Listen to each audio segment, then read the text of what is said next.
Every December, I like to come back and watch a Harry Potter movie marathon. There's something about the magic in these stories that transforms the experience, making me feel closer to Hogwarts and like I'm part of the journey.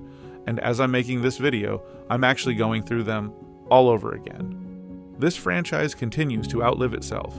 No matter what people think of J.K. Rowling and her stance on certain sensitive topics, it's still astonishing to recognize what she accomplished with her books, bringing us into a magical world that was made into films. Like the books, the Harry Potter movies span various genres, from fantasy to coming of age, mystery, thriller, and adventure.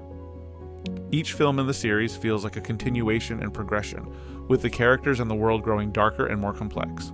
Not to mention, Daniel Radcliffe, Rupert Grint, Emma Watson, and the other young cast members essentially grew up and became adults right before our eyes, making the development of their characters feel more natural and authentic. I know the Potter movies aren't perfect, and some might say they feel childish, cheesy, or goofy at times. But what do you expect? It's a story about kids learning magic, and as they grow older, they become more grounded in their abilities. The Philosopher's Stone is probably the goofiest of them all, but it's also the one I love the most. Yes, it has its moments of silliness and a few outdated elements, but it's nostalgic in every possible way. It's one of those franchises that carries a huge nostalgia factor, which only adds to the already well-made movies. And for people born before the 2000s, especially those from the 1990s, I know for a fact they come back to these movies every now and then. The franchise had 4 different directors over the span of a decade, and while changing directors can often make or break a series, in this case, each choice enriched the storytelling and added new layers to the Harry Potter world. Chris Columbus brought that goofy, yet gentle touch I mentioned earlier, while Alfonso Cuarón took things in a darker, more stylistically creative direction. The Prisoner of Azkaban is a great movie, one that I don't exactly love but certainly appreciate, as it offers a refreshing shift after the first 2 films and explores a different side of Harry Potter.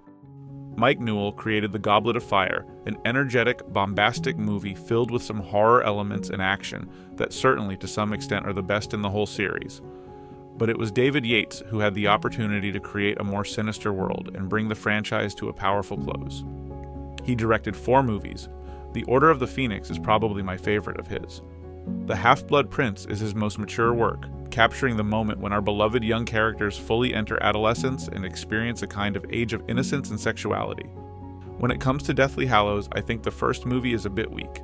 Much of the movie takes place in a forest, where the characters mostly sit, dance, or argue, almost as if the franchise ran out of budget. But when I view both movies as one, the finale works well, especially the climactic battle between Voldemort and Harry Potter. Across a total of 8 movies, the Harry Potter series had a budget of $1.2 billion and grossed over $7.7 billion at the box office. A massive commercial success. The franchise also found success with film critics, though some fans preferred the faithful, grounded approach of the earlier films over the later ones, which felt bigger, more explosive, and somewhat modernized. I think the Harry Potter movies carry a huge legacy in cinema.